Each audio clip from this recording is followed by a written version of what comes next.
Th. 11. No Theron, the elves don't own all the forests. Dagna POV. What's this do? I pressed a rune on the wall. I turned on some sort of mage light. Whoa, this is amazing. Light, without the need for lava or fire. Nick, or should I call him Mr. Walters now? He brought me up to his home, through a magical elevator. It was so cool, runes were everywhere, and I wanted to know what they all did. And that translucent sphere, what is that? A map, of what? Looking around I only spotted that red-headed dwarf drinking something from a flask. Everyone else must have gone to sleep. This place is huge. Whoa there, ya eager beaver. Hold a moment, Nick called out, scooping me off the floor, into his big arms. He was muscular, his hands were rough, they felt like mine. Maybe he's a blacksmith too. Some ground rules first. Rule 1. No randomly pressing runes, especially if you don't know what they do. Rule 2. There are no sitting arrangements at the dinner table. So, no complaining if you're stuck next to a warden when eating. Rule 3. When practicing magic, you need someone with magic skills there to help you. We don't want accidents. Rule 4. This is my chair. Rule 5. The kitchen is my domain. I allow visitors, and there are some snacks around, but no cooking meals, that's my job, so come to me. Rule 6. Yes, you can play with the globe map, but again no rune touching. Rule 7. Yes, you get your own room just for you, but mind your manners and respect everyone else's space. Rule 8. Well, this isn't really a rule. Don't listen to any warden during their feeding time. No, they cannot grant you any wishes, magical powers, or your own dog, for food. They are lying. And that's about it. If you have any questions about anything, just ask me. Okay, Okran, that goes for you too. Okran was lying down on one of the couches, trying to get comfortable. Yeah, you sure sound proud to live in a rock on stilts. It's not like we're going to be here long. We're just going to leave in the morning. Nick let out an ominous chuckle. Mr. Walters, I called out. Nick hugged me close to his chest. Wow, he was warm. No, my dear student. Just call me Nick. Mr. Walters is my father. He was patting my head like I was his pet nug. Ah, okay, Nick. Can I, get a tour? He smiled brightly. But of course. Come, my dear student. He then carried me throughout the house, more like a mansion. This is your room. He opened a room on the second level. It was huge. This whole room must have been at least 30 by 30 feet. He showed me the closet. I could fit in here. The bathroom, plumbing, we had that in Orzammar, but here all waste was disposed of with magic and not funneled into the lava pits by Dust Town. I also have a cleaning room with infinite water, both hot and cold.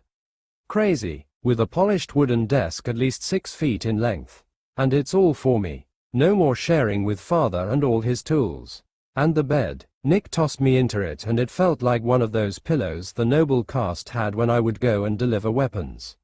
I felt like I was sinking into it. Awesome. Come, to the library. He led me out of my room to the library. It was filled with hundreds of books.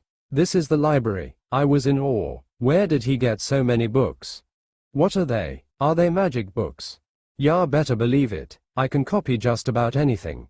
Check it. He grabbed a book from the shelf and with a small flash a new book appeared next to it. It was slightly different. The original book was a light blue. The copy was a slightly darker blue. He gave me both books.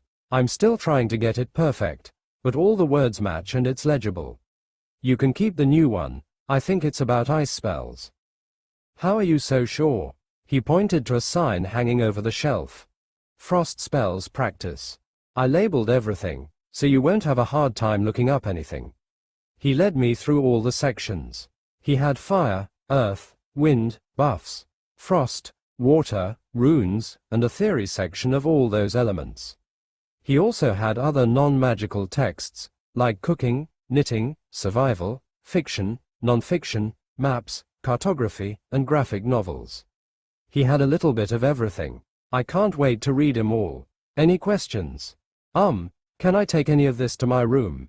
This place had a small reading nook. It looked cozy, but I also wanted to have a little privacy. Of course. He led me to a counter with a large book. I made this book to keep track of every book I have registered, so if you take out any book or scroll or whatever, this book will record it. Look, he opened the book showing the name Morrigan, Fire and How Not to Get Burned by Clay Beck. See, so, if you're ever looking for a book and can't find it, someone may already have borrowed it. Be aware that you can only borrow one book at a time. If you take more than one, the oldest book you took out will return here. He pointed to a shelf that said returns, and after a day they will put themselves away. But there are so many books. How do I find anything I'm looking for? Good question. This here is the search book. He pointed to another book. It was as thick as the checkout book.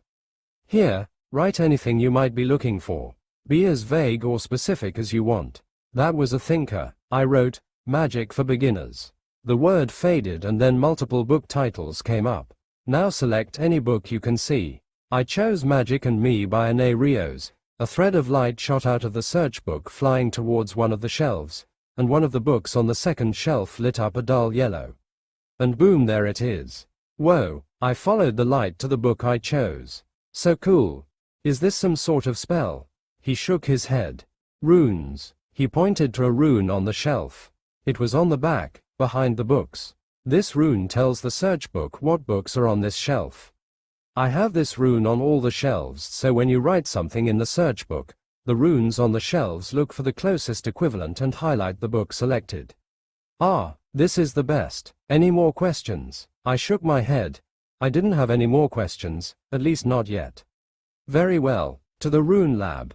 An entire room just to do runes. The room was bigger than my room. In fact, it was bigger than the whole level.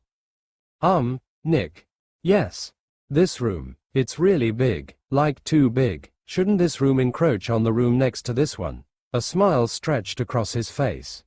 Yes. Can you tell me how that's possible? Runes. Runes. Here, come see. He walked over to the entrance. He pointed out a rune over the door. This here is an expansion rune. Can you tell me anything about it? It's okay if you don't know anything. I stared hard at the rune. It looked similar, but I couldn't place my finger on it. I think I've seen it before, but I can't tell from where. That's okay, maybe you've seen this one. He showed me a piece of paper he pulled out of a black portal.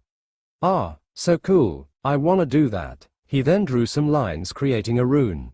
Oh yeah, I've seen this one around the lava fountains, but those were bigger, had more lines, and had a large amount of lyrium. He nodded. This is a journeyman level cooling rune. Oh, damn. It's fine, they probably have rune makers. He muttered that last part. Ah, well, now that they don't have lava anymore, someone should turn them off, but that's not our business. Back to the rune. Most sentient races have a runic language. Usually it's the earliest form of writing. It's believed that the older something gets, the more powerful it becomes. There is some truth to that. We live right next to the realm of magic, what the people of Thedas call the Fade. Due to us being so close to this other realm, our world is flooded with magic, but magic is directionless. Magic is just energy, like electricity or fire, it simply is. This is all interesting, but how does all this lead back to runes? Let's make this your first lesson. Magic. You wish to use magic, but since you're not a sorcerer, you must gain your magic the hard way. You will become a wizard. Is there a difference? He nodded. There is indeed. Sorcerers are men and women who are born with the ability to do magic. All they have to do is use their imagination. Wizards aren't born with magic. He tapped my nose, much like yourself. So, what they, and now you, do is learn about how magic works, why it works, what makes it take form, and where it comes from. As you can tell, being a wizard takes hard work, but when you master your power, very little can stand in your way. Remember the opening of Orzammar. You mean the thing that happened less than an hour and a half ago? He broke into a loud laugh. Yes, keep that attitude. This world can be grim, and meeting it grimly will only leave you dark. Now, as I was saying, wizards, when reaching their apex, can move mountains like that all the time. He then leaned in close. His breath was warm, it sent tingles up my spine, and it had a spicy smell to it. There are rumors. What rumors? I whispered. When a wizard becomes a master of magic, they gain the ability to cast a spell known as wish.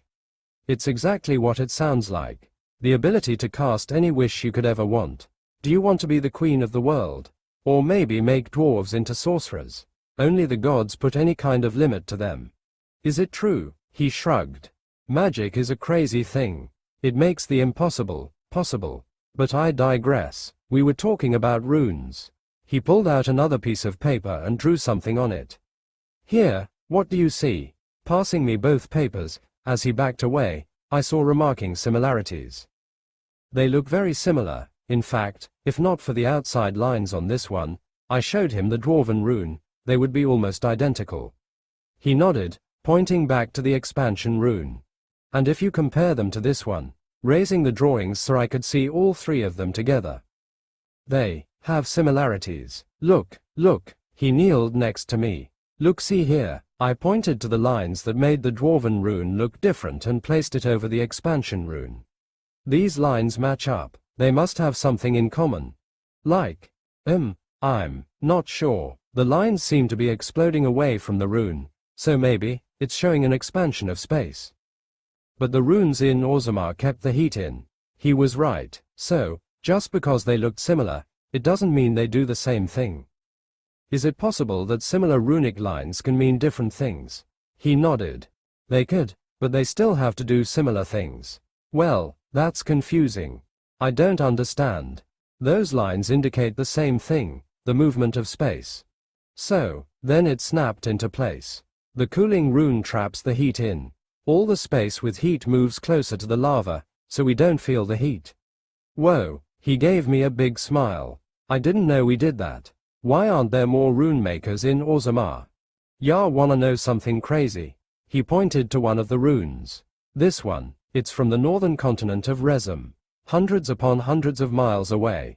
Two races of people who have never met, but have similar runes. How? I'm not sure.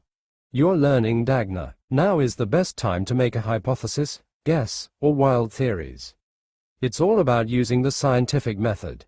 What's that? Depending on whom you ask, it might have 5 to 7 steps, but they're basically the same. The first step in the scientific method is asking a question that you want to answer. Perform research. Establish your hypothesis. Test your hypothesis by conducting an experiment. Make an observation. Analyze the results and draw a conclusion. Present the findings. Anytime you're stuck on an experiment, use this guideline. It will help you draw some conclusions. And in case you ever forget, he pointed to the wall, showing a poster with the steps in big block letters. I have it written out. If you're ever stuck and the method doesn't work, ask me or anyone else in the lab. This is a safe place. For questions. This is a safe place for questions. We are still in a rune lab, and things tend to explode in here. The scientific method. I looked down at the runes. If two people, hundreds of miles apart, came to the same runic language, Nick leaned closer. Then they must have gotten it from the same place. Nick's smirk almost split his head.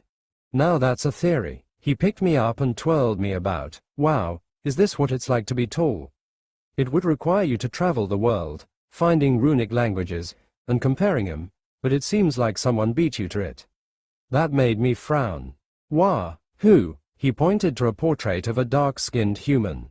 That man. His name is Jedidiah Hope, the many great-grandfather of Jack and Julie Hope. You've met, the ones with the horns and tails. I nodded. He was a character. That man loved 3 things, his wife, his children, and runes. But before he had a wife and kids, he wished to be a runic master. Nick then went into Jedidiah's life and how he wanted to make a name for himself, how he traveled the world to learn all he could. From ancient underground cities to cities resting on the clouds, to the journals that he left behind for his children, who used them to learn rune crafting, how he got his wife, and some of his creations that still work to this day. The way Nick described him made Jedidiah sound like one of his personal heroes. He came up with the same theory you did. Runes had to be universal. He and his wife theorized that runes were the language of God, Big G, the creator of everything. and that it would randomly give this information to different races when they reach some sort of milestone in their evolutionary progression. He had multiple theories. Maybe it was when the culture gained a god of their own, or maybe it was when they reached a certain amount of people in their population, or maybe when that race overcomes a great catastrophe. No one really knows. His research took a backseat when his first child was born. He wrote about how all his research paled in comparison to his family. At the end of his life, at the ripe old age of 892, he died surrounded by his wife, children, grandchildren, great-grandchildren, and great-great-grandchildren. His final words: "I have gained everything any man could dream of. Success, family, adventure, wealth, love. Every step I took was filled with danger and uncertainty. The slips, scratches, burns, broken bones, and concussions I gained were worth it because they brought me joy. So, to my children, and their children, and their children's children, and to any who wish to find their happily ever after, expect hardship, back-breaking labor, and failure after failure, but that will only make your victories all the sweeter, stronger, and everlasting. Follow your dreams, no matter how insane, no matter the odds, for it is your dream, and no one is going to make your dreams come true, other than you. So, Dagna, what's your dream?" I just looked at him, to the lab, and then to the book strapped to my hip. And I could only think of one thing. I want to be the greatest wizard that ever lived. Somehow, his smirk grew even larger, but that's okay.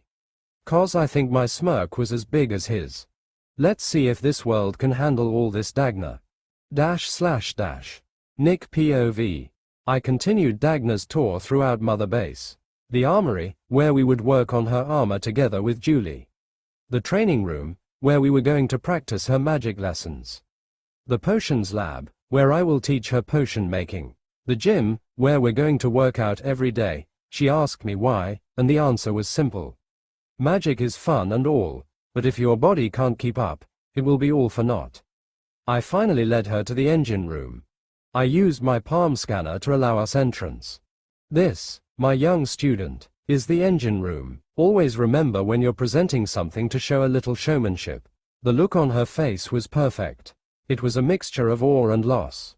Just what I wanted. If you're going to make something amazing, you better make it jaw-dropping.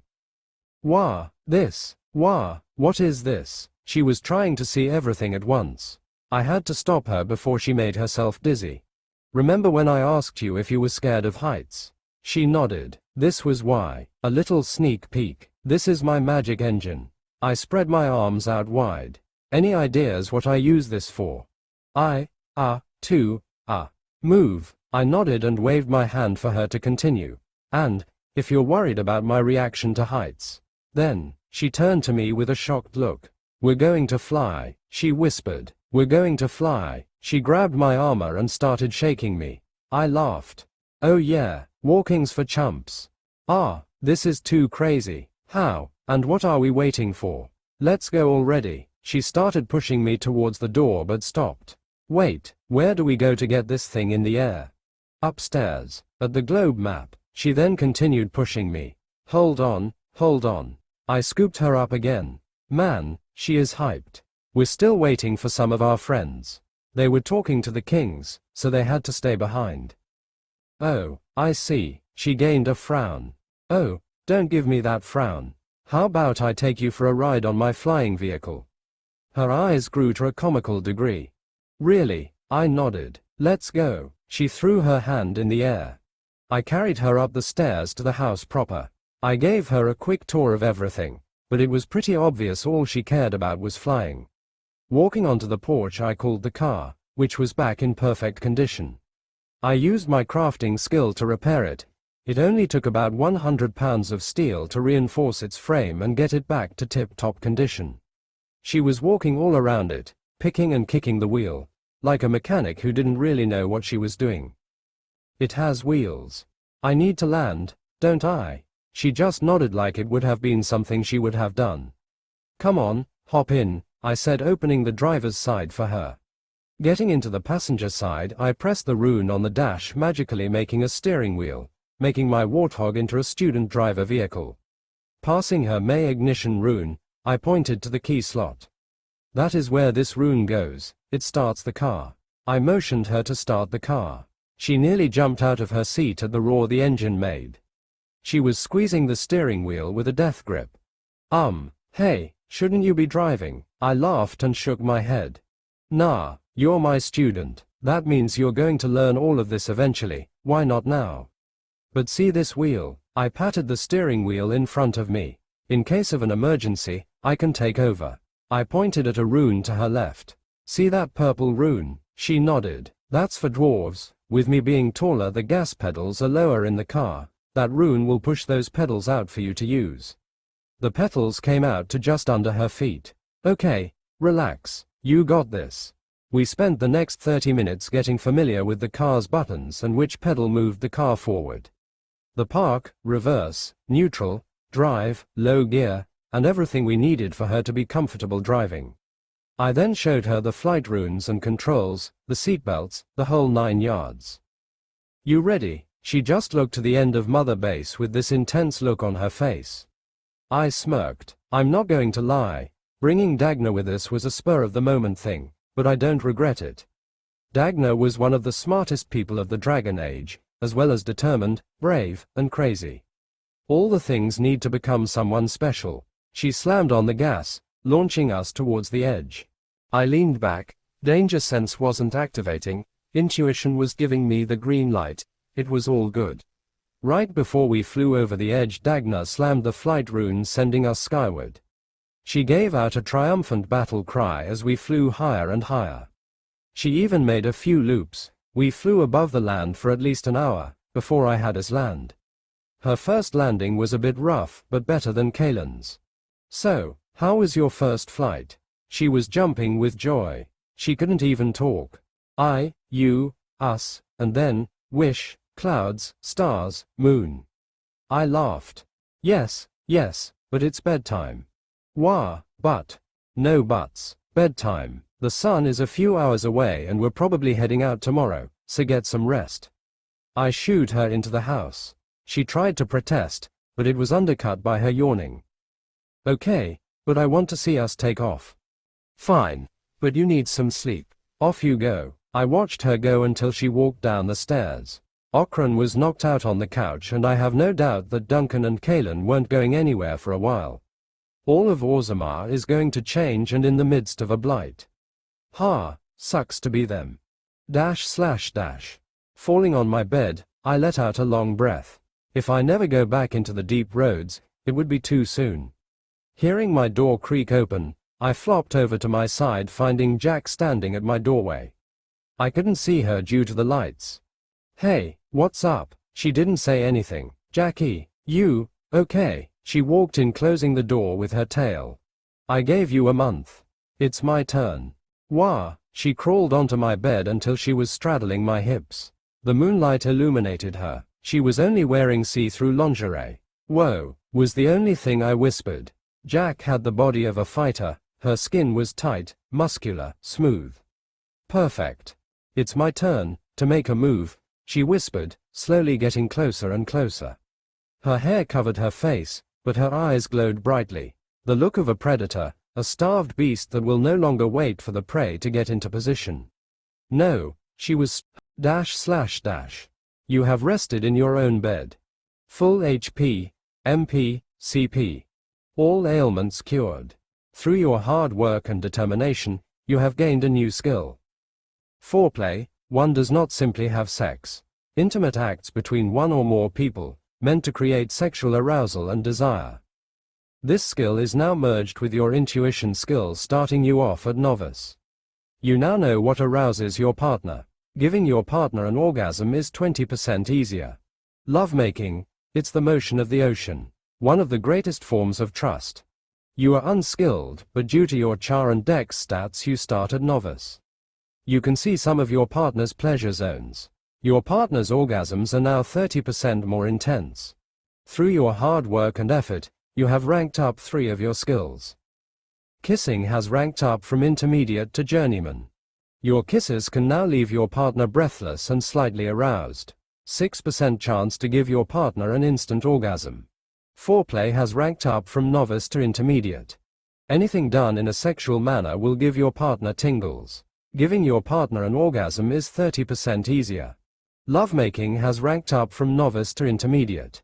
You are now never too big or too small to please your partner, you're just right.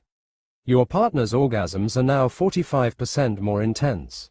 The smell of Jack's hair was the first thing I smelt. Lavender, I like me some lavender. We're spooning very naked. Man, I love her soft skin.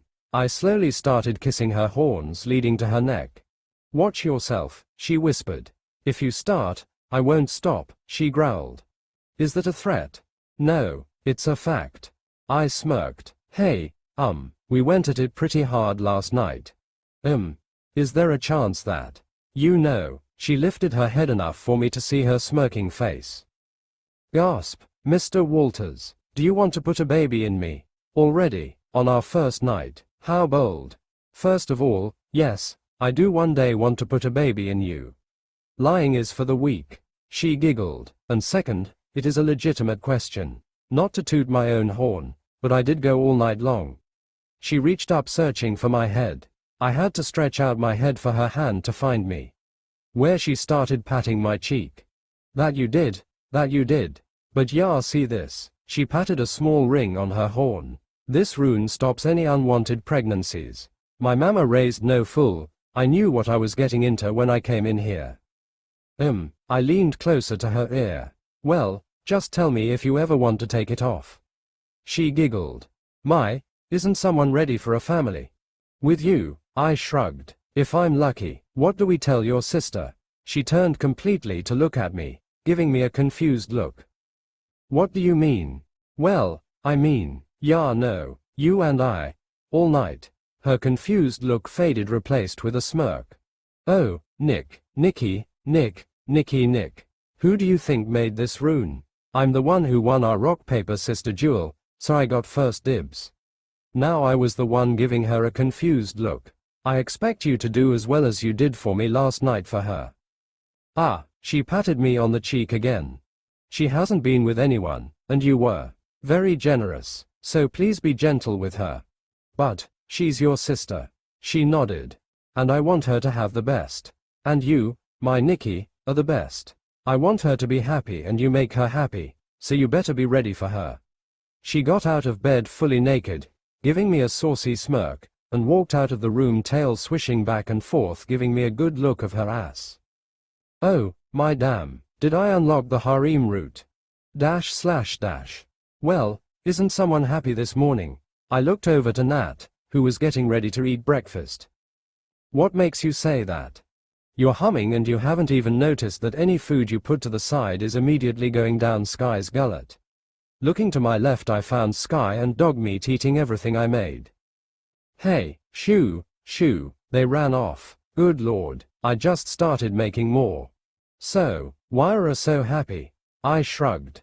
Can't I just be happy? No. What? Anytime you're happy is when you get one over someone or when you make a new runic invention, and as you're not currently showing off how smart you are, and Morrigan's not back yet, so you couldn't tease her. I don't just tease Morrigan. Good looking, I teased. Is that the best you got? In all seriousness, what's gotten you in such a good mood? I shrugged again. I passed her a plate stacked with pancakes. Jack made a move last night. My honesty caused her to choke. I patted her on the back. What? Kinda move. She choked out. I smirked and leaned down, so I could whisper in her ear. Do you want me to show you? Her face matched her hair. Swatting me away, she grabbed her pancakes and ran into the living room. Keep your secrets, ya butt face. I laughed. How's that for my best? Nikki, Julie came skipping into the room. How are your hips? She had such a smug grin, this punk. Why, ya wanna turn? She practically teleported on my chest, looking up at me with glowing sulfur eyes. Yes, if it isn't the consequences of my own teasing, but only when I'm ready, and the 1 week time limit Jackie and I agreed on. 1 week, she nodded, grabbing a pancake. She won our contest, so she gets you for 1 uninterrupted week. Then, you're open season. And I don't get a say in this. I felt her tail glide up my leg and under my shirt. All you have to say is, no, she whispered to me, getting on her toes, stopping just short of reaching my lips. I leaned down the last 2 inches, giving her a light kiss. She backed away before I had the chance to deepen the kiss.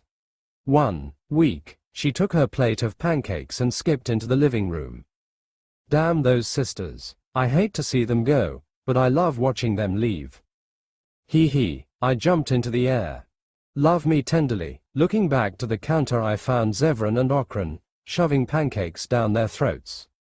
Okay, Zevran is one thing, but how the hell did you sneak up on me? I pointed at Okran. Hey, you can't think straight when one of those sisters is around. Anytime they appear you give them all of your attention. Makes it easy to sneak up on ya. Okran laughed through his full mouth. Yes, they have you wrapped around their small fingers. Zevran teased. I rolled my eyes. I could be wrapped around worse things. Most true. Zevran nodded. I was once wrapped in a living tree. I wouldn't recommend it. We all turned our heads to Theron. When did he get here? Do I want to know? He shrugged. We are going to meet the elves next. We usually hang around forests. In fact, it's a little known truth that all forests belong to the elves. His poker face made it hard for me to tell if he was joking. I don't think that's true. Zevran debunked him. Yeah, it's like saying all caves belong to dwarves, I added. We don't. I thought that as long as a hole went under the ground it belonged to us. Is that not true? Okran asked, looking completely crushed. Nope. Sorry, bud. I'm not stopping you from living in a cave, but just know that it's probably owned by a bear or giant spiders or something. I shrugged. So other than crushing Okran's dreams of owning his own cave, what are we doing today? Zevran asked, finishing his 3rd pancake. We're just waiting for the others. If they're not back by this afternoon, I'll give them a call. I have no doubt that with the fall of the dwarven caste system, the ruling assembly must be going crazy. We're all casteless now, not unless the assembly thinks they can all fit in the deep roads. What about the Thags we found? Can they live down there? Asked Theron. They could try, but the closest Thag was at least 2 days in. They would never admit it, but the only reason those Nug lovers survived so long was that they were so close to the surface. Trade could move smoothly, but no trader, no matter how protected, will never go into the deep roads. If they want to survive, they're going to have to adapt to their new casteless lifestyle. He laughed. Take your joy where you can get it, I guess. We then heard the stomping of feet running up the stairs. Let's do some magic. Dagna jumped into the kitchen. It's magic time. What's that bright thing outside? Is it the sun? Well, isn't someone ready for the day? I waved her over. Come over and get some breakfast. Can't do magic on an empty stomach. She raced over to the counter, hopping up on a chair. What are these? She grabbed a plate. Pancakes. They're a bit on the sweet side, but they'll get you where you need to get going. Here, some bacon for protein. I put some bacon on her plate. So, what are we doing today? Lightning practice. Fire, she gasped. Teleportation. I laughed. First things first, eat. We will go over what we'll do today later. I turned to Zevran. Where's Sten? He's always on time. Zevran leaned forward and started bouncing his eyebrows. He's with Muz Shale. He's always with Shale. Ah, yes, but I saw them holding hands. Gasp. Scandalous. He nodded. He said it was only to test her new senses, but he did look happy. How could you tell? I can never read that guy. We looked over to Theron, who was stroking his chin. What's that even matter? She's made of metal. A man cannot live on hand jobs alone. Okran called out. Dagna started choking on her pancake. You're right, I agreed, helping Dagna. I am. He is. I mean, yeah, sex is awesome. Damn straight. Yes, sex does feel pretty good. Zevran agreed. Theron just nodded. And Shale has been in a dry spell for over 1,000 years. Okran shook his head as if he just heard his favorite ale was discontinued. That poor woman. Thank you, Theron. So, what can you do? Asked Zevran. Should I be here for this? Muttered Dagna. She was very clearly uncomfortable with the conversation. Oh, but of course, my dear apprentice. For this will be your first project. Ah, what? I want you, within a week, to think of a way to give Shale the ability to have sex. What kind of project is that? It's a strange one. Duh. What I want you to do is think outside your comfort zone. Magic isn't only going to be all about lightning and explosions. People who do only that for a living tend to go crazy. The guys just nodded. The world has many problems that don't need those things, and if it did, they have their own crazy people. No, you need to be well-rounded. Don't get me wrong, I'm still going to teach you to blow shit up. I just don't want that to be the only thing you do.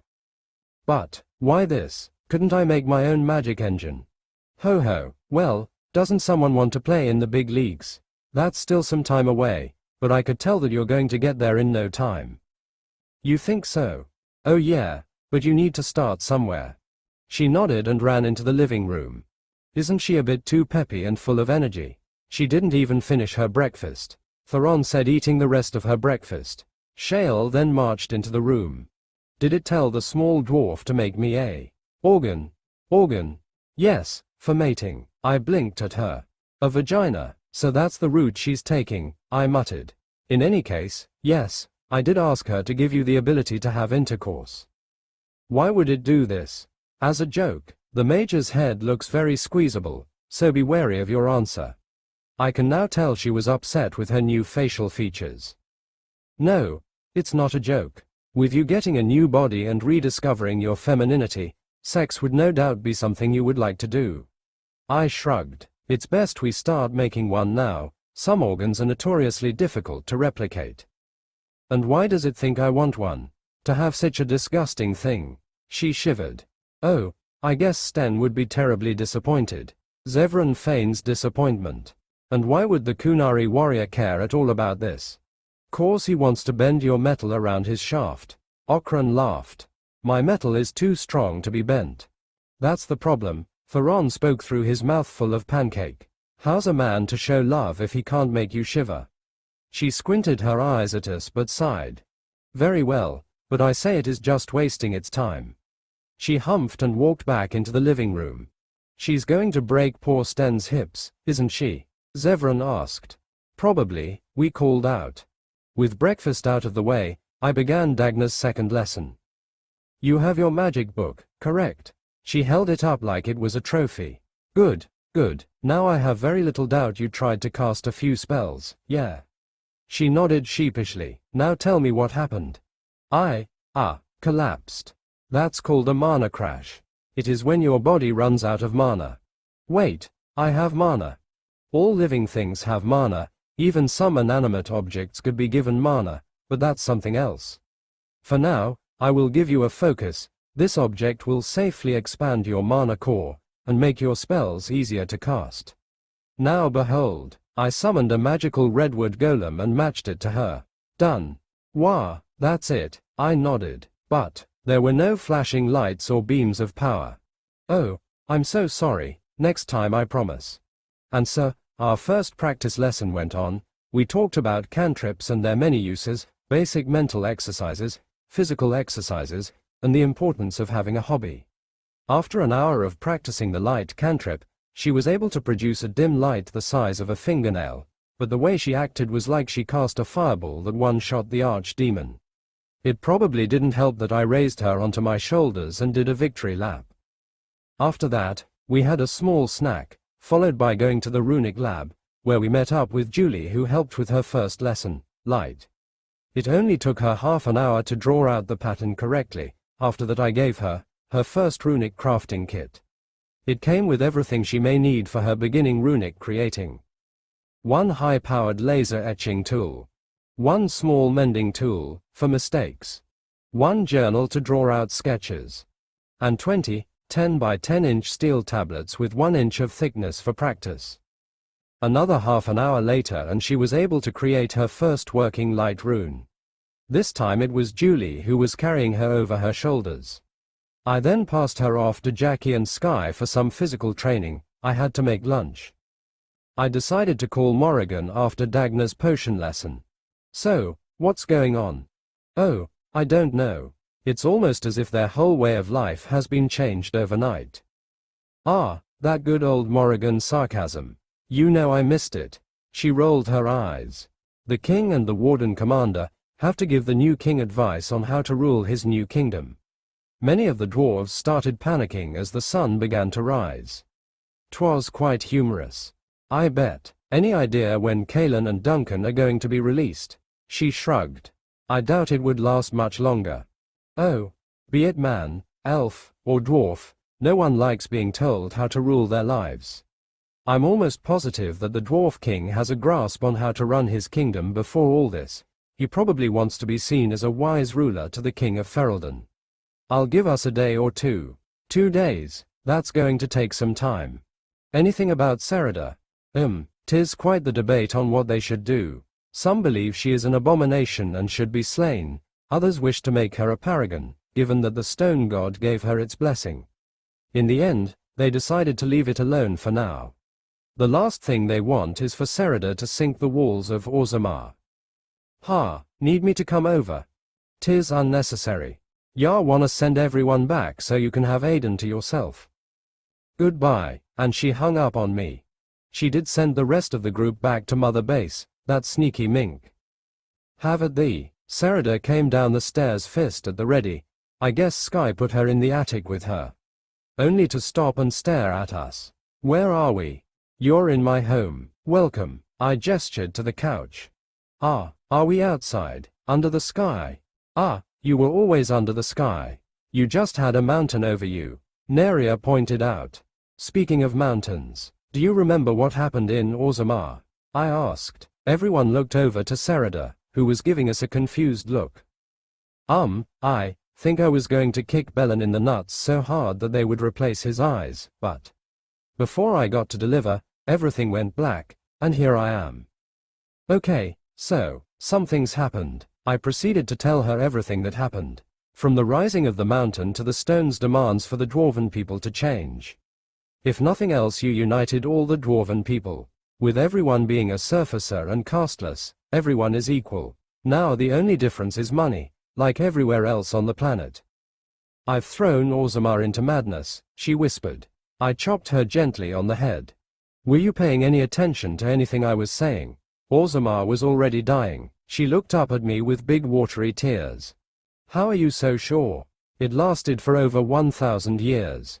No, it didn't. Orzammar was on its last legs, overcrowded, strict caste system, dark spawn, and failing runes.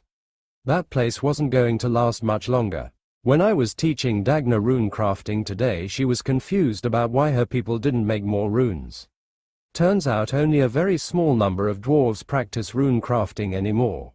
We saw what Caradon could do. No dwarf in this age could compare. If the dwarves wish to survive, they need to change. All you did was force the change. I patted her on the shoulder. And if they complain, tell them to choke on it. Nick, Wynne huffed. What? It was the god who had enough of their nonsense, not me. I'm just helping my student, friend, small woman child I have to take care of. She punched me. See, she's happier than before. Punching you is a sign that she's happy? Asked Alistair. Duh, Nat punches me all the time and she's happy. I think she likes it rough. I staged whispered to Alistair. Nat blitzed at me, trying to give me a dragon kick Bruce Lee would have been proud of. I have no doubt it would have hurt if I took it, but using my above-average intelligence I leaned a little back, allowing her to land in my outstretched arms, pulling her close so she didn't get room to punch me. And that, Alistair, is how you get a woman to jump into your arms. You know, when you let me go, I'm going to break all your bones, right? She gave me the cutest glare. Oh, sure, it was terrifying to anyone else, but her being in my arms made it adorable, like a wife being angry at her husband for teasing her in front of company. I smirked and leaned in close.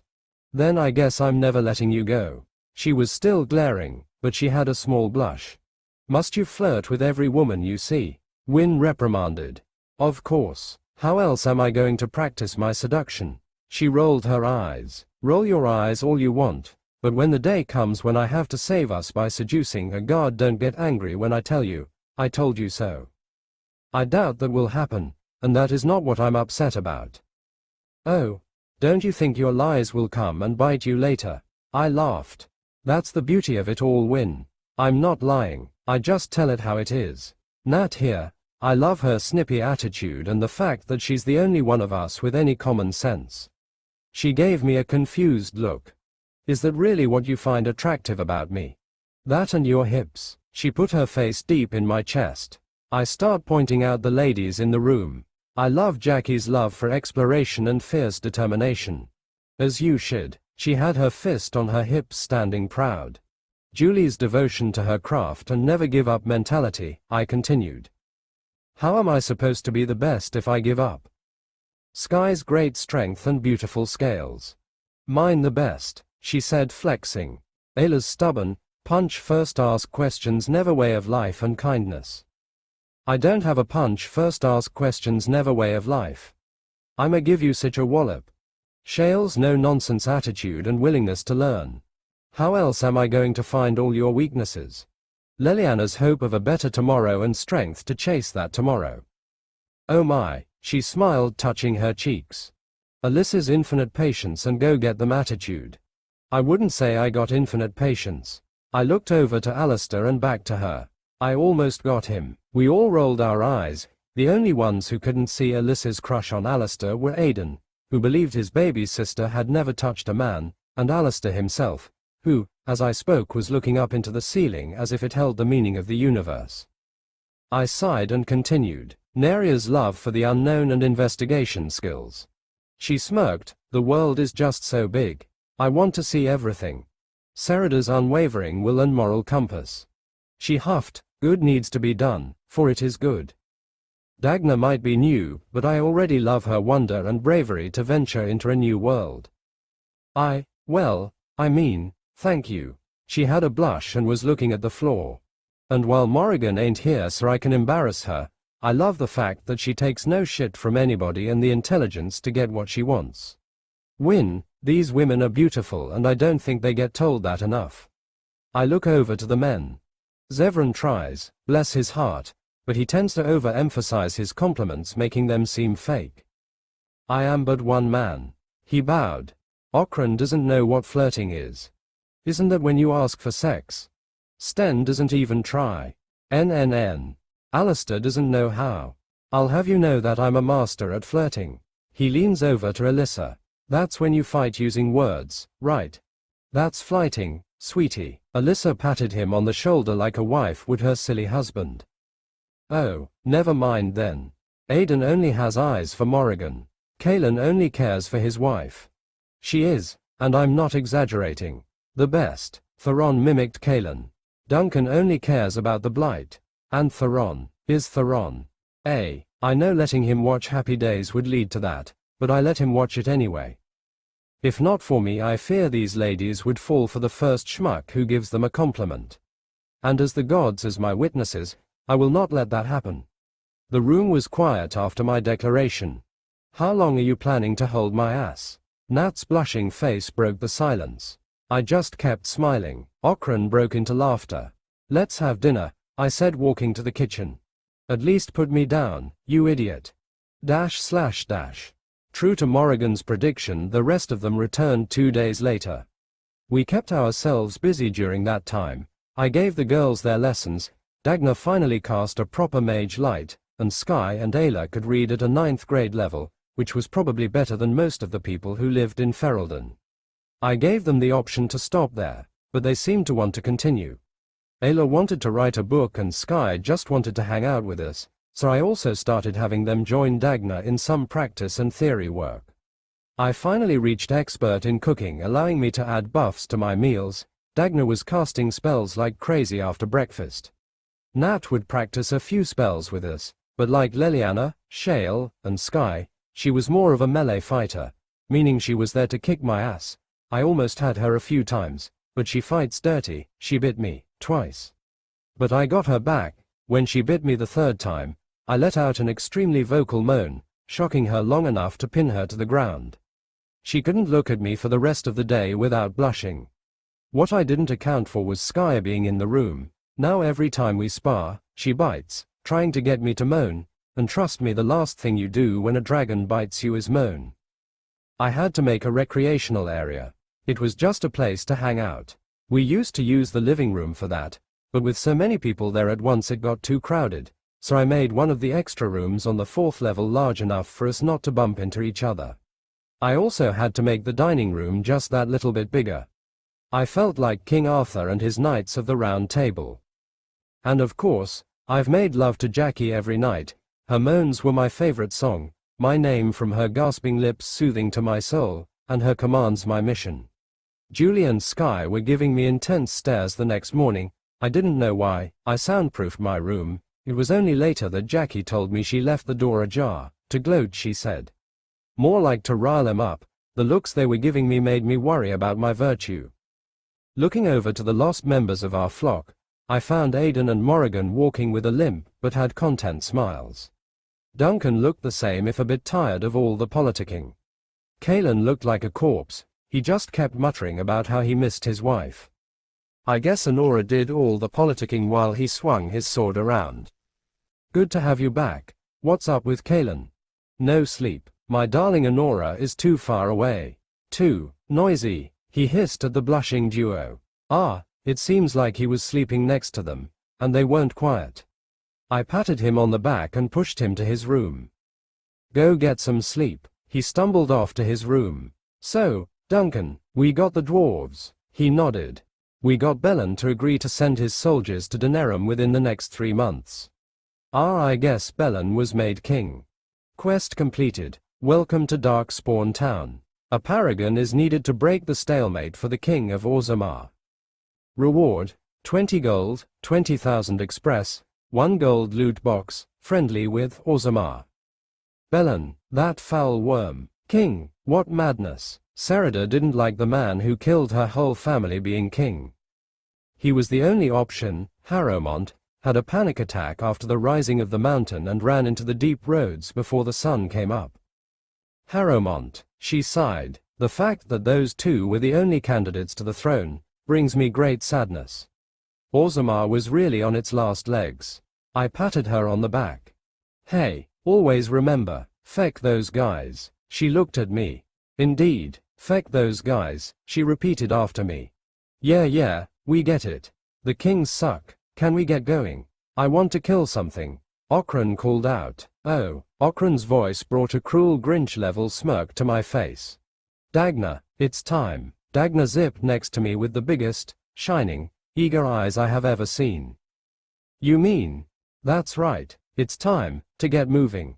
I looked over to Duncan. Redcliffe. He nodded. I led Dagna to the map. Now, Dagna, like I taught you. Right. She started typing in the name on the search bar, pulling up the coordinates and activating the autopilot. I slowly began to chuckle. It was soft, at first, but it began to rise as the automated voice began to give a play-by-play. I looked over at Okran and Serida, who were slowly beginning to feel Mother Base moving. 2 days, Captain. She gave me a little salute. Adorable. What is she speaking of? Sir Nicholas, what may happen in 2 days? I think this was the second time I have ever heard Serida whimper. I just keep laughing. He hasn't told you? Duncan asked. I would have thought someone would have informed you. This butt-face bribed us into silence, Nat said with her beautiful new daggers strapped to her back. Lady Nasha, what is happening? Tell me at once, Serida demanded. Weren't you paying attention? We're moving out. She pointed at Dagna, who was looking out the window with the enthusiasm of a child being told they made it to the amusement park. Ya nug humper, why are ya laughing like that? It's annoying. Tell me, Okran, are you scared of heights? I smirked down at him. He gulped. Wah, what's the matter? And you, Serida, are you scared of heights? Sir Nicholas, you're beginning to scare me. Why do you ask these questions? Because. I lifted her up and walked out of the house, Dagna close behind, and Okran standing by the door. I thought you'd like the view, I whispered. You did want to come along, remember. You should get used to it. Her face began to lose color and her grip began to tighten. She began to shiver. Sir Nicholas, please tell me that trees shrink. Oh, they're not shrinking. Sir Nicholas. Are you telling me that we're moving away from the ground? Can you please put us back on the ground? No can do. We have a blight to stop, and we learned that walking is for chumps. She whimpered, trying to bury her way into my chest. You're not even looking. Look over at Dagna, she looks fine. She took a small peek, squeaked at our height, and shoved her face back into my chest. Sir Nicholas. I implore you to return us to the ground this instant. Please, I'll do anything. Gasp, even if I ask for your hand in marriage. She paused shivering and looked at my grinning face. I am Lady Serida Tharuna Thunderlina Ejikan, and I will not be tricked into marriage. Release me and view my bravery.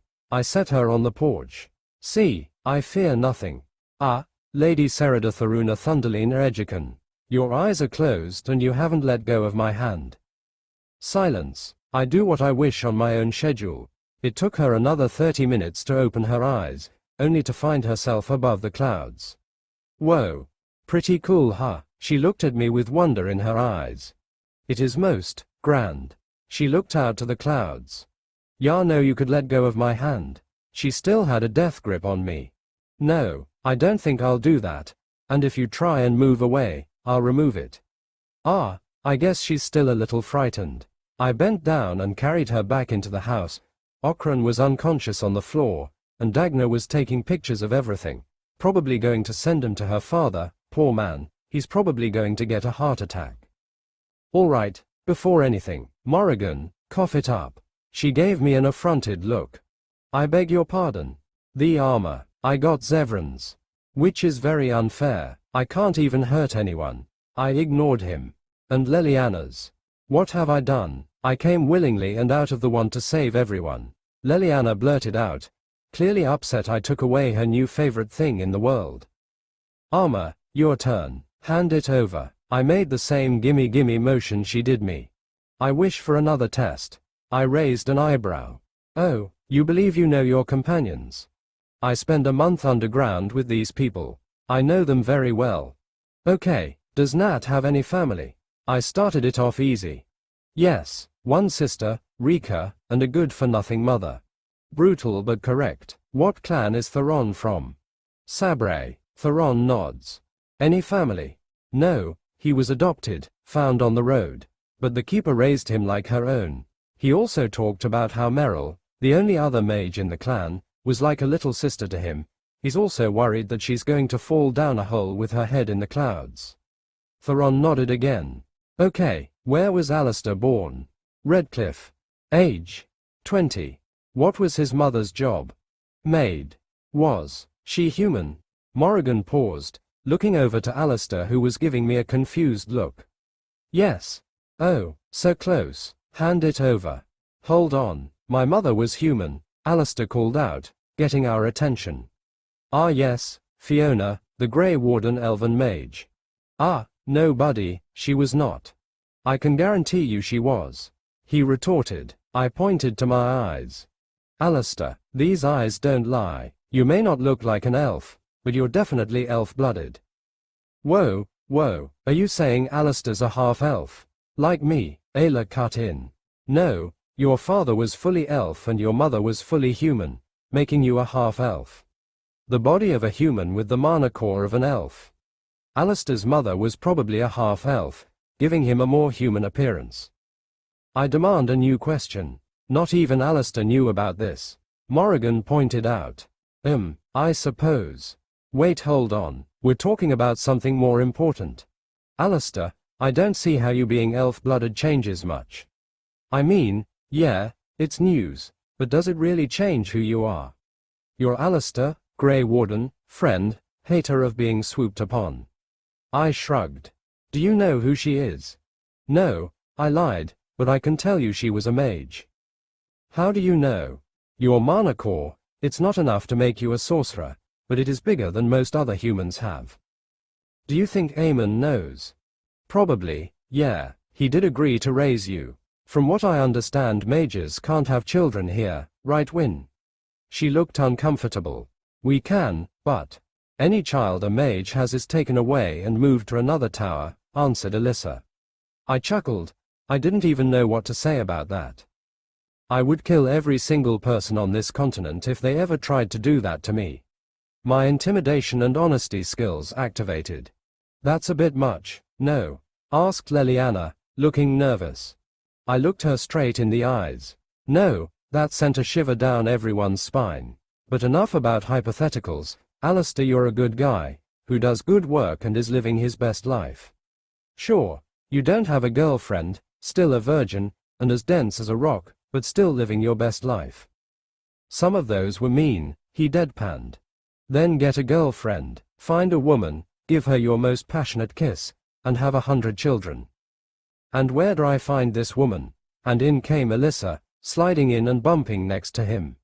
Careful there, Alyssa, you could get hurt. Sometimes I think you can't see what's right in front of you, always falling into my arms and bumping into me. At this point, I should tie a rope around us so you're within my range. We should make it red so we could see it. Oh, Alistair. Ha ha, yes, that's my sister. Clumsy as ever. Oh, Aiden. He had to be dumb and hot. So dumb, but so hot. Muttered poor Alyssa. That's a you problem. Okay, Morrigan, your new question. Kaylin has a wife. What's her name? Arana. I looked over my shoulder, spotting Aiden looking at his fingernails. Correct. Alright, let's see you answer this. What is my favorite color? She looked lost again. Turning around, I found everyone with the exception of Okran, who was still unconscious. Jackie, Julie, and Sky looked confused. What kind of question is that? You rarely speak of yourself. Yes, 'tis a difficult question. 15 seconds. 10 seconds. Stop yelling. Stop yelling, isn't a color. 5 seconds. Black. We went quiet. Black, why that color? A description wasn't part of the question. I changed the question. Pray I do not change it again. Because, it goes with everything. That way you don't have to try and match anything. And any color would poo pop. That's why all your armors are primarily black. I looked behind me again, this time finding Leliana looking away. Fine, you can keep it. For now. She gave a fist pump, only to see what she did and try and compose herself. Okay, with the dwarves on our corner, the elves are next. So, can anyone tell me how that works? According to Theron, the Dalish are elves separated by clans that did not want to live with humans. And yes, I know that they will be killed by the Blight, but like, what is stopping them from just leaving? I asked. Pride, answered Theron. The elves signed the treaties long before they were even the Dalish. To turn the treaties away would mark them as cowards and would be found persona non grata. I believe that's how you called someone who is unwelcomed. Where'd you hear that? TV, of course. To be unwelcomed in our community is certain death. While it is true that we live off the land, we still need to trade for things we can't get by ourselves, spices, metal, cloth, and many other things. And that's hard enough with already jumpy humans just seeing us.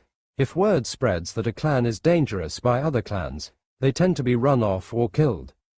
So does it matter which clan we meet? Theron nodded.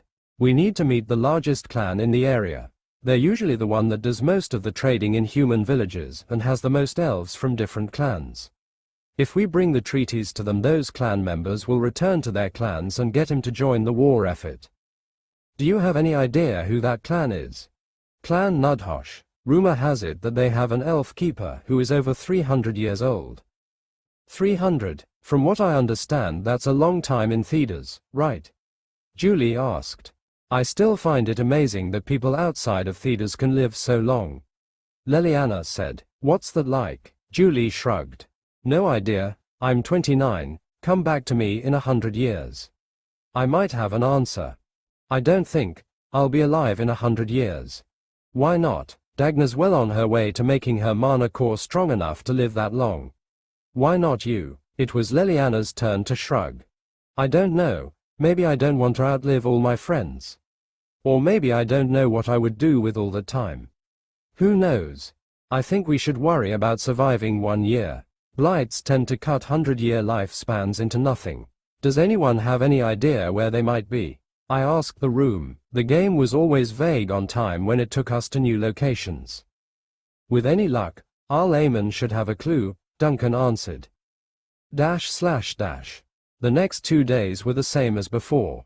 Teaching Dagna, Ayla, Sky, and Sereda. Morrigan, when not sucking face with Aiden, bulldoze her way into Dagna's magic lessons.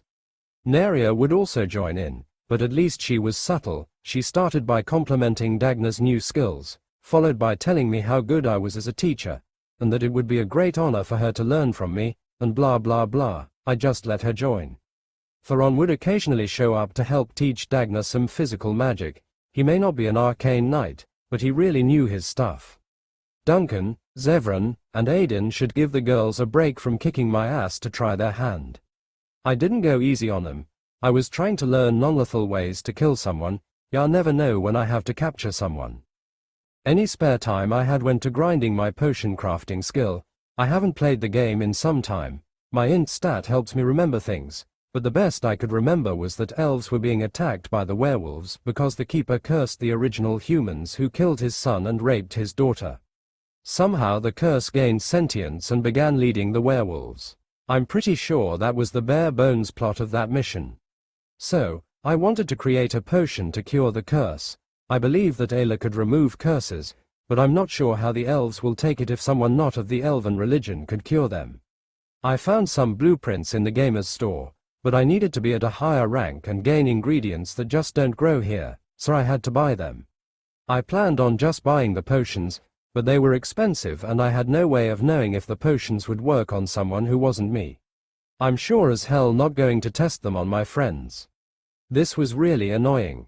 After arriving at Redcliffe, I quickly learned that the small village I created was gaining people at an increasing rate. I made it to simulate an urban city block, apartments, houses, and shops, a place the refugees would go to feel safe. I estimated that at least 25,000 people could live there with some comfort, and the number of refugees was reaching that number. Tegan, can you give me a rough estimation of how many people live in Ferelden? Tegan and I were sitting by the fireplace in the meeting room in Redcliffe Castle at 11 at night, reading reports on the number of people making the village their safe haven. The rest were off doing their own thing, mostly sleeping. There wasn't much one could do in a small village. About 1 million, maybe more. Ferelden's a big place, with a lot of space for people to live, so overpopulation was only a problem for the capital. Everyone else just lived in the countryside. But now with the blight, people are heading to the nearest safe location, and that happens to be your small village. I rubbed my face. Feck, I just wanted to do something nice for the people displaced by the blight, but I failed to calculate how many people lived here. I just thought that most people would run to Denerim or the Free Marches, especially with Redcliffe being so close to Ostagar, at least compared to anywhere else. And how many people live near here? Maybe 100,000. Most of them live by the lake as fishing villages. There are probably about another 30 to 40,000 south of here. And the plains, oof, they tend to have the bulk of the civilian life. And with us getting word that Loghain made himself regent, he sighed. I fear civil war. Civil war? Why? Kaelin's still alive. Indeed, but Loghain's a hero of the war for independence.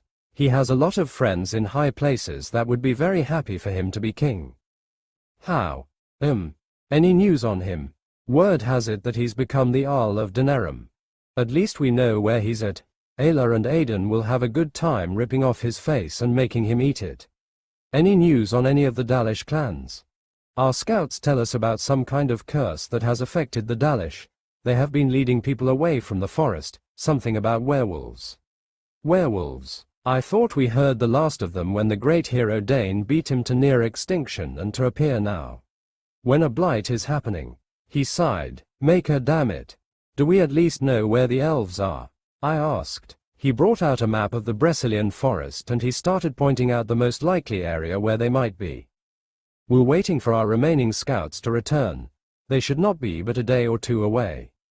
What makes these scouts different? We hired a Dalish ranger from a nearby clan. I gave him an incredulous look. Dalish clan? The hell, man, why don't we just ask them to deliver the message? He shook his head. These elves are elderly. They were here when Orlais controlled the Ferelden and helped us repel Orlesian soldiers during the war. King Marek, as a reward for helping when they didn't need to, gave them a piece of land they could make their own. The Dalish clans would leave their elderly there. It had a good climate, fish, and rest stop for any passing Dalish clan, and not wanting to burden their elderly by moving them from one dangerous location to another, they named the land Sleepy Dawn. They have a few younger elves there to help the elderly, but they tend not to leave, so getting one to make a run to the Brecilian forest was expensive. The elves made a retirement village. That's crazy, but when you got the space. Okay, well, wait for this scout. In the meantime, I see what I could do about expanding the village. You have my thanks. We went over a few more things: healing, paving roads, extra golems, guards, food, that sort of stuff. I'm just happy Jackie was waiting in my room. That woman can melt all the worry from my soul. The next morning, I got my students and drove out to the village. It wasn't as bad as I feared. There was still some space, but some families had been bunking together thinking that was how they were supposed to sleep. I had to have Jackie, Sky, and Ayla go around informing people how many people are supposed to live in one flat. I had Ayla do the talking and anyone who complained got Sky. I had Dagna help Julie with runes and Serida was with me to smoothen out the ground and build more of the wall. Being a master at earth bending made everything child's play. In a single day I made nearly 10 miles of wall and looped it back. The difference between intermediate and master rank was ridiculous. I had the girls rest while I worked throughout the night. Jackie was upset. This was the last night she had me to herself, but with everyone sleeping in the same house she decided that she didn't want people to hear our lovemaking. By morning I had finished making enough apartment buildings to house well over 20,000 more people, but I was beginning to run out of redwood logs. I'm going to need to do a dungeon run or chop down some trees around here. The next morning Julie gave me the same look my observation gave me when I first had it. I made more golems for security and helped some of the farmers plant more crops before a messenger arrived informing us that the Dalish scout had returned, causing us to race back to the castle, arriving amid an argument between Eamon, Kaelin, Duncan, and Aidan. I walked over to Zevran. What's cracking? I so do love your informal greetings. Where do you learn them? Home. And that is not here. Right. So, the Jarl wants Kaelin to begin heading to Danerum with him and his troops. Duncan agrees, believing that we could gain the help of the Dalish and meet them there. Aidan and Kaelin disagree. Kaelin believes that since he's king he needs to be there to talk with the elves, something about how if Ferelden needed help, that the one in charge should be the one to talk. It was very noble. I felt like I became a Ferelden just listening.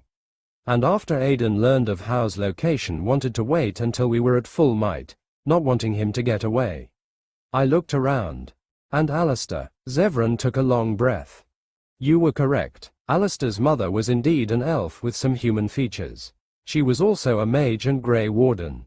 Apparently, Duncan knew her, or at least of her. Fiona is her name. He said something happened to her and that she was no longer a warden and had to go back to the circle. Which? Zevran shrugged. No clue. After she returned to the circle, the wardens lost track of her. Alistair. Outside, on the balcony, watching the sunset. I patted him on the shoulder. Thanks. I walked out of the room, finding Alistair deep-tonguing Alyssa against the wall. I slid my ass out of there and back into the room filled with arguing men. I walked back to Zevran. A little warning would have been appreciated. I hissed. He gave me a confused look. Oh, you didn't know. It seems like Alyssa found out that depression could be an aphrodisiac. A grin slowly began spreading across his face. And her brother less than 2 rooms away. Bold. You think Aidan's going to kill him? That depends on if he catches them in the act. Alyssa was pretty handsy in there. Poor Alistair, he's going to be eaten alive. We both started chuckling. What has both of you giggling like children? Morrigan asked. And how do you know what giggling children sound like?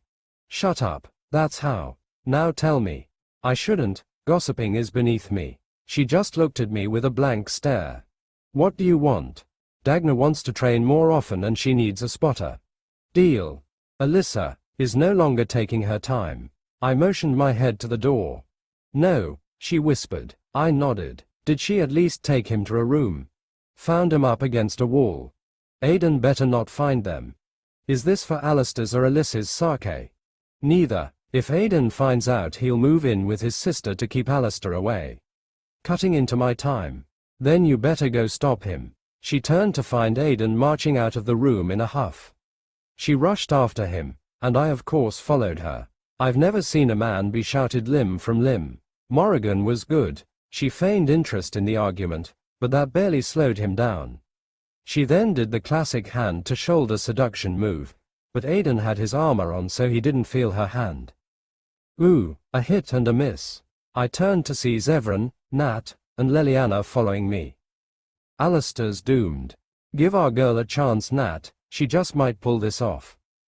You have high hopes, Nicholas. Of course, I do, Lily. She just started having sex, you think she's going to let that go anytime soon?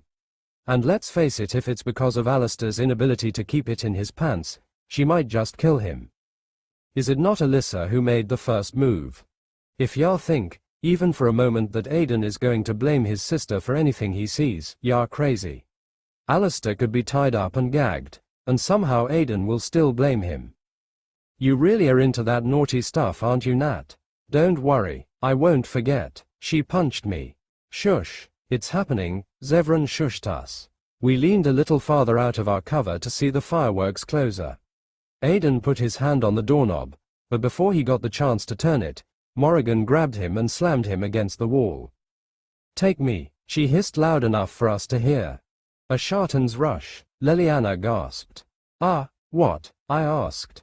A last, all or nothing, attack, answered Zevran, smirking at the scene in front of us. Bold. Morrigan, Aiden shouted, at least wait for us to return to our room. He returned to open the door.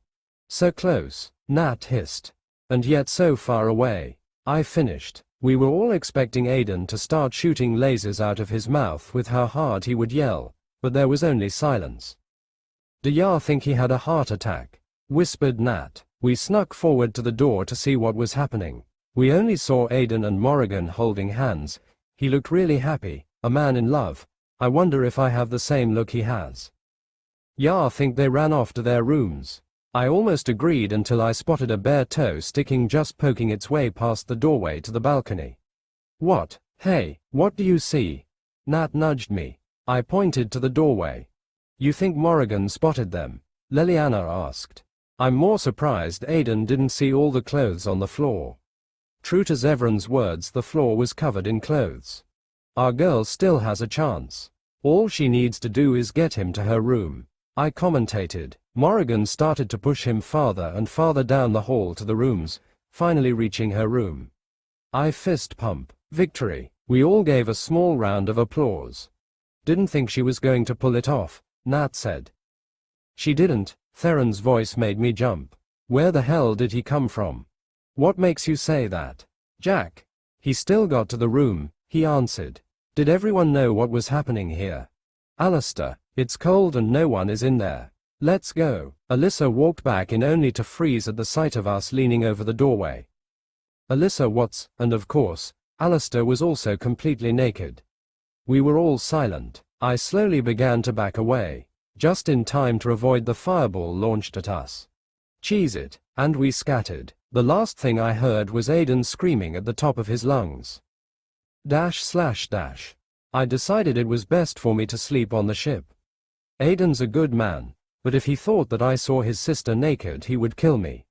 Walking into my room, I felt someone tackle me like a linebacker, pushing me into my room. Using fancy footwork, I was able to spin in midair, putting my attacker under me. I had them pinned only to feel something wrap itself around my waist and flip me to the ground, allowing my assailant to jump onto my hips, straddling me.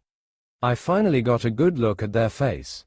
Julie, the hell, she was completely naked. Wow. Looking at her horn, I found the same ring Jackie had. Where were you? She began trying to remove my armor. Good luck. I made this armor unremovable unless I wanted it to be. There it is. There what is? I heard a small clicking noise, then my armor retracted into the chest piece. The hell? Did you really think I didn't put in an emergency escape rune? What would happen if you're hurt and needed someone to heal you, but your armor was in the way? She tossed the armor away, leaving me in pants and a white t-shirt. No, you're mine, and I won't let you go. Don't you think you're being a little rough? Me, she shoved her face into my neck. You're the one holding my ass like it might fly away. Taking a moment to find where my hands were. I'll be damned, she has one fine ass. Hers was bigger than her Jackie. I'm not sure if it was age or because she didn't work out as much, but it was fine. Be that as it may, there is still no reason to, be so rough. She hopped on my hips, rubbing herself on me. Rough, no, not rough. Passionate, powerful, she growled, ripping off my shirt and giving me the biggest teary-eyed look. Needy, I need you, but I reached up, grabbing the back of her head and pulling her into a kiss. I do need you, you. Full HP, MP, and CP. All ailments cured. My eyes snapped open. When did I go to sleep? The smell of honey hit my nostrils. Looking down, I found Julie draped over me with a big smile on her face. I think I underestimated this woman, again. I always knew she was smart, but it's her bubbly, ditzy personality that makes me think she needs protecting. Clearly, she's way sneakier than I give her credit. Julie, I whispered in her ear. She seems to be unwilling to get up this morning. That cute scowl she had and the way she buried her face in my chest made me take a late morning. Everyone was at the castle, and they could eat breakfast there. But of course, the good times had to come to an end. Nikki, Sky barged into my room without a knock or a worry. I just smiled at her. Morning, Sky. She came over and sniffed me. You smell like Julie. Julie placed her hand on Sky's lips like trying to turn off an alarm clock. She moved over and sniffed her. Julie, you smell like Nikki. She kissed Julie, shoving her tongue down her throat. Julie didn't even flinch, eyes closed, and just accepted it. You have good taste. I want some. Julie pats me on the chest. I got it from him. Sky turns to me. Nikki, she begged. I sighed. Only once. She jumped on the bed, squishing Julie between us and shoving her tongue down my throat. She took her time with me. Sky's kisses were refreshing, like drinking ice-cold water on a hot day. Her tongue was longer than Julie's and Jackie's, and it seemed to have a mind of its own. Her kiss felt like the opposite of Julie's, where Julie's made me feel like I would freeze if I stopped. Sky's felt like the world was on fire and she was the only watering hole in the world. Is this what Ayla had to go through every time? She finally removed her tongue from my tonsils and smacked her lips. You taste good, like Julie, but different. I like it. I want more. That word made me shiver. Looking at Julie, her eyes were glowing, and a smirk was appearing on her face. I quickly looked away. That woman had such control over me. Nikki, oh my, her soft sly tone made me shiver again. Won't you look at me, Nikki? She moved her hands up my torso. Don't you need me, Nikki? I need you. I can feel you need me. Won't you help me, my Nikki? Damn, I can feel my willpower leave me. Shutting my eyes tight, knowing that she had the smirk, I leaned down and gave her a kiss, on her forehead. Apparently, I was aiming for her lips, but and lifted her and Sky over, putting him next to me. Nikki, you got me last night, but I have broken your spell, she devil. I was using an over-the-top voice like a knight would to the Dark Lord. All I heard was Julie's giggling. But Nikki, there was no spell. You were always mine. That had me running out of my room. Well, into a wall, then out of my room. Thinking most of the group was at the castle, I thought it would be okay to walk around in my underwear. So imagine my surprise when I found an angry Aiden, a scared Alistair, an embarrassed Alyssa, and a blushing Nat looking at me from the couch. Ya guys are here early. What's up? Early, it's past noon. Ayla called out from the kitchen. What was she doing in there? Better not be making a mess. Put on some pants. Nat didn't seem to like my hard boxes. There was a crashing noise from the kitchen. I rolled my eyes and summoned an apron. Only an apron. There, you happy? I smirked at her. That's not pants. No, it's an apron. Meant to cover my body from kitchen messes, and leave just enough for the ladies to fantasize. I bounced my eyebrows at her. She threw a pillow at my face. So, what's going on? Alistair looks ready to write his will. I found them doing unspeakable things. Aiden growled out in the open. I failed as a brother. I'm 18. If I want to have sex I can. Alyssa screamed. Aiden just screamed, covering his ears. I don't need your permission to have a good time. In fact, Alistair, we're going to have sex right now. On this couch. We are. Don't sound too eager there, Alistair. You will do no such thing. Yeah, that's my couch, I muttered. They began to argue. I have the feeling they've been at this for a while. I sat next to Nat, who was still blushing and giving me a death glare. Take a shower. Wanna join me? She punched me. That sounds like a maybe. Why are you covered in bites? I smirked at her. Don't answer that. Aiden being overprotective. Yep. Got kicked out of the castle cause of their screaming. Yep. Are we about to bury Alistair? Possibly. Ayla's here to marry them. Aiden demands it. Have you eaten? Nope. Is that why Ayla's making a mess in my kitchen? She's in there with Jack and Dagna. Oh, so, there are 3 intruders in my domain. Great. What are you hungry for? I'm feeling like pork. Coming right up. I gave her a quick kiss on the top of her head and dashed away before she could wallop me. I swear, one of these days. Dashing into the kitchen, I found Jackie, Dagna, and Ayla making sandwiches. Ladies, I called out, walking behind the counter. I'm making some pork loins, so try not to spoil your lunch. Ayla just looks forward with a blank look in her eyes, lost to the world. Nice outfit, teased Jackie. Thanks, Nat loves it. No, I don't. Nat's voice came from the living room. Dagna, what do you think? I gave a small twirl. Sexy, right? Hey, you got nice legs, but ya need a good beard. I used prestidigitation to make an illusionary beard. It was thick, luscious, and braided. That's what Mama likes. Jackie. Hey, it's a bit much. I'm more of a stubble kinda girl. I make an illusionary hair clipper shaving me to a morning stubble. That's what I'm talking about. She touches my face, dispelling the illusion. Dang, well, I guess I'll just keep what's left, she said, pulling me in for a kiss. Please put on some pants, muttered a blushing Ayla. I rolled my eyes. Fine, fine, fine. Have it your way. I summoned my lounging wear. Happy? Yes, thank you. Also, you smell. Good or bad? Sweet, like those caramel cookies you made. That doesn't answer my question. Just get cleaned. Very well, Dagna. She pulled out a cleaning scale, shooting me in the chest. There, I'm clean and fully dressed. Is this good enough, Your Holiness? Yes, and keep your face shaven, otherwise you'd look like an alamari.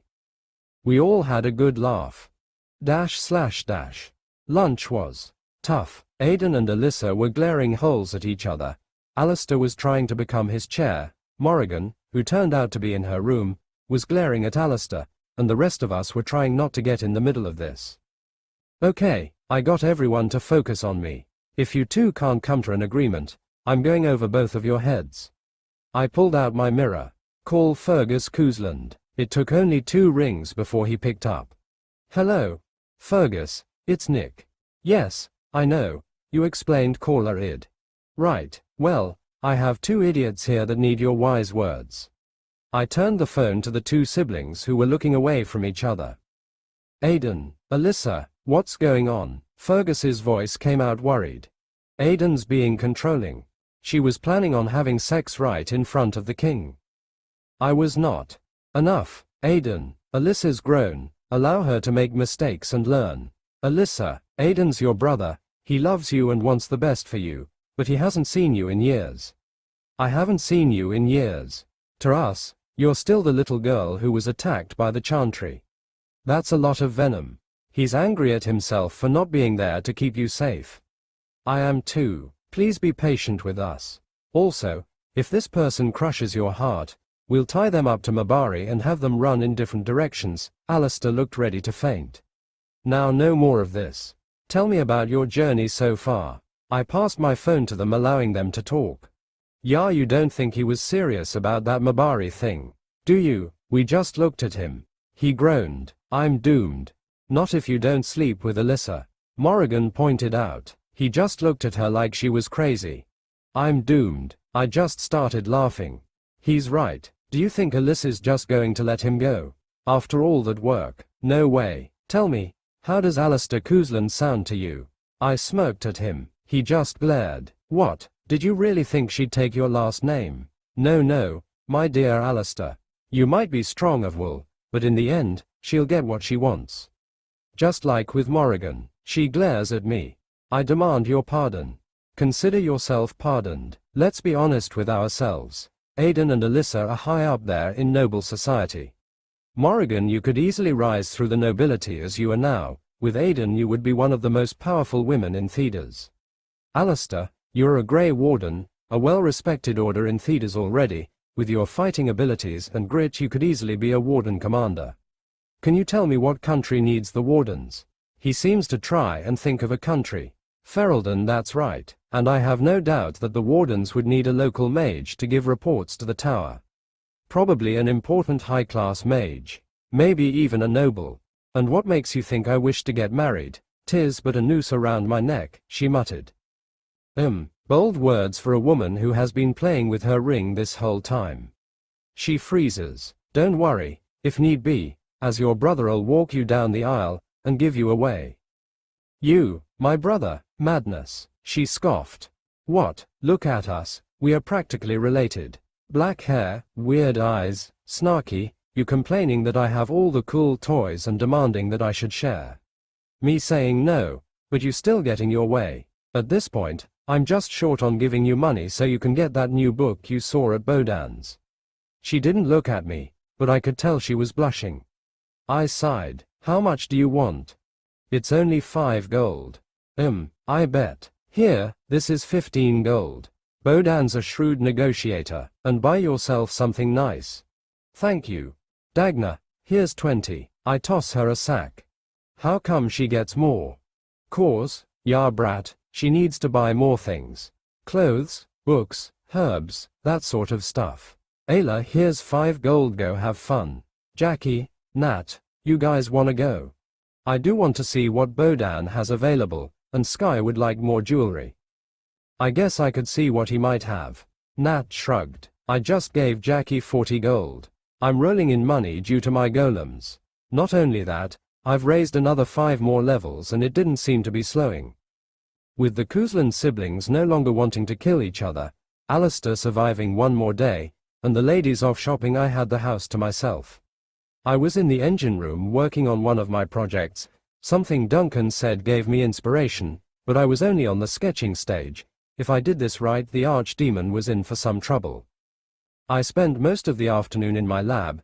It was around sunset when everyone returned to the ship with our next plan. The plan was simple. Tegan would man Redcliffe, and Arl Aemon will take his men around the Dark Spawn, meaning he will have to take a long way around. Alone it would take at least a week on horseback, and it takes longer on foot, at least 2, but this was an army of several thousand soldiers. The kindest estimate was a month, and all this factored on the fact that the Dark Spawn hasn't gotten their shit together. With Duncan giving his information to my map, we're off. // We made great time. To be fair, I was the only person with a flying rock, so there was never traffic. It took us 2 days to reach the forest. During that time, I taught Dagna Firebolt, Zevran and I made leather boots, Shale some of her more long-range weaponry, and Serida to compress stones and make them into projectiles. Sten taught me to parry larger foes with only my hands and increased my fancy footwork skill. Alistair and Aidan, now being back on speaking terms, trained my danger sense by attacking me at the same time, and the only thing I could do was dodge. The only comfort I had was at night when Jack or Julie would come to my room for a night of passionate lovemaking. Julie still had control over me and Jack would make my heart skip. Damn, I really loved those women. I started placing stat points into Street and V, because Sky was getting annoyed that she hadn't gotten a turn, and I feared that when she did come to my room one night she would destroy my pelvis, and I didn't want to die by SHNU. The Bressilican forest was thick.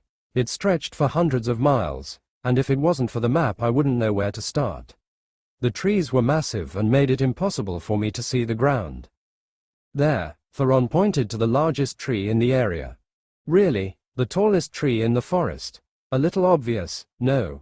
It makes it easier to find. Nudhosh is the largest clan and has a member of every clan within the forest. If something happens, people need to know where they're at. Is it a permanent camp? No, they have two main camping grounds. This one and another one near the sea. Any idea where I can land? There should be a large lake near the tree. He was right, it all looked very majestic. The lake, the forest, and the angry elves pointing arrows at us, simply majestic. I'm lead. I nodded. We decided that Theron would have the lead on this mission. And Nick. If you run into any gods, please don't scream profanities. Very funny, but if I meet one of your gods, you better believe I'm going to be cursing everything I see. 'Twas the tell of the god whisperer. Morrigan, I will ground you. Keep testing me.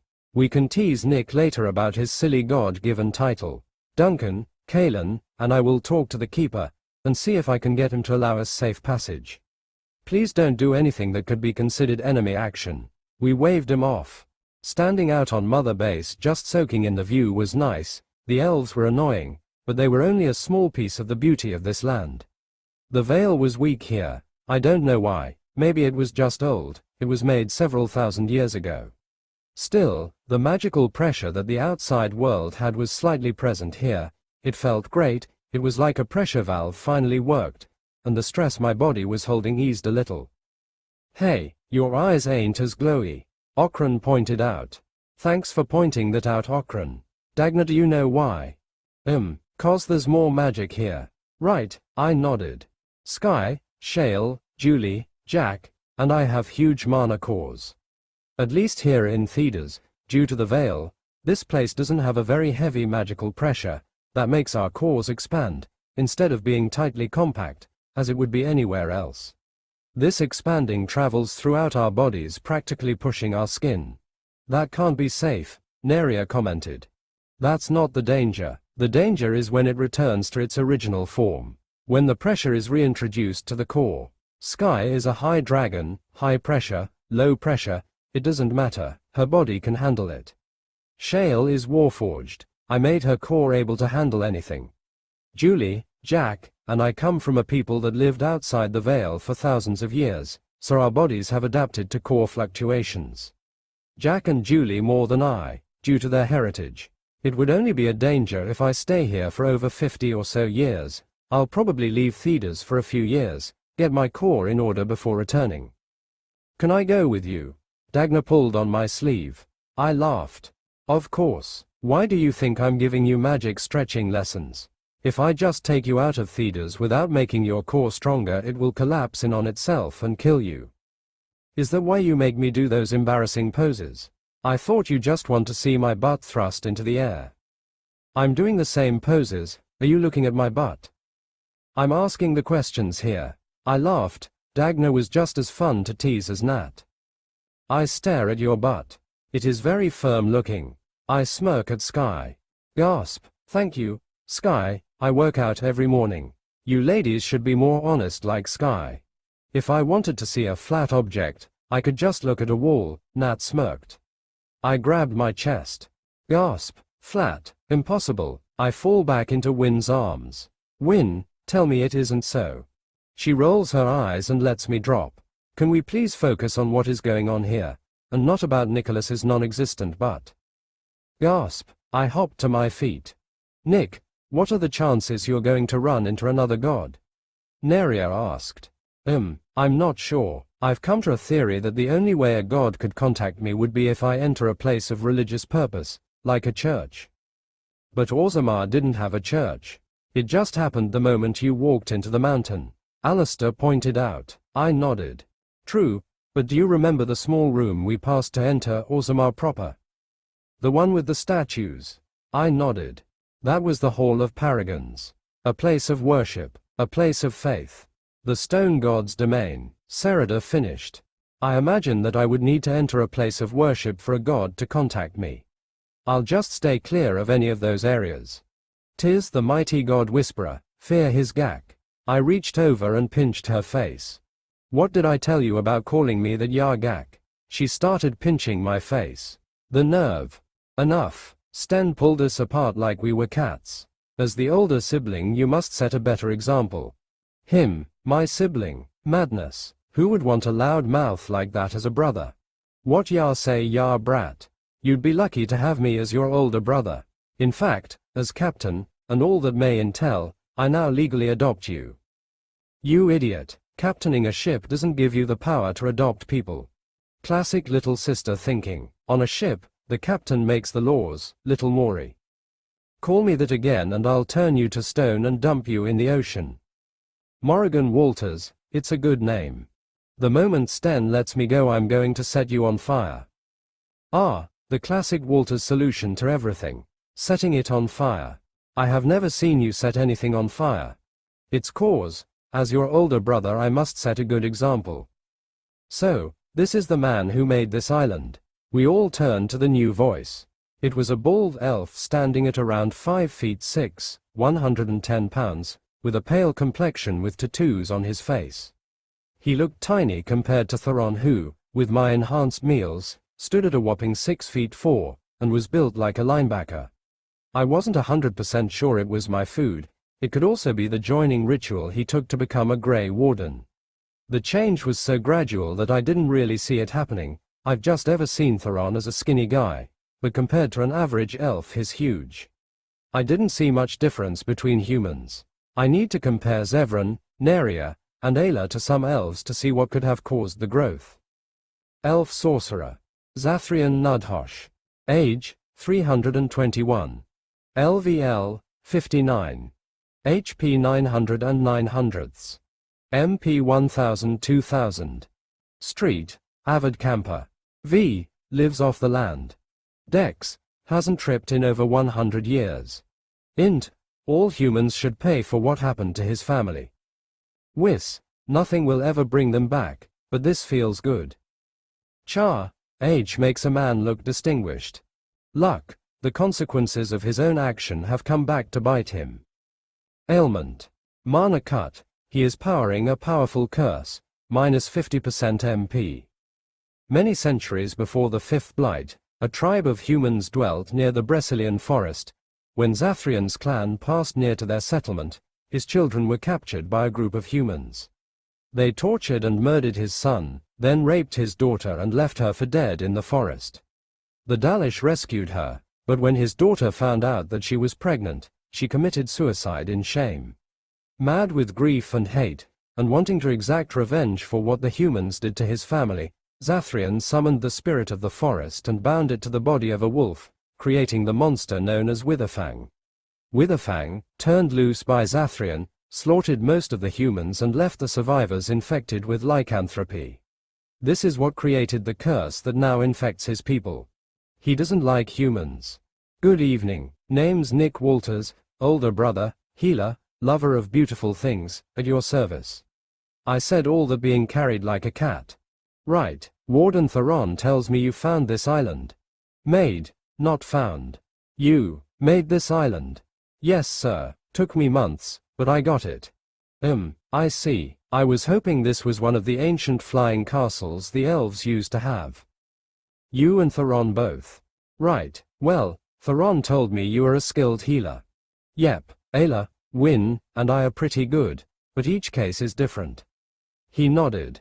Very well, Theron, your people are allowed into the camp, but please be aware some of us have been wronged by humans, so be aware of this. He looked over at Julie, Sky, and Jackie. I'll tell them about your friends. Theron walked him out. What was wrong with him? Theron asked when he returned. I've known you for well over a month. We've been through the void together. I know when you're putting on a mask. Zathrian is the reason the werewolves are attacking the Dalish. He made the curse that made the werewolves. Everyone was quiet. Well, shit,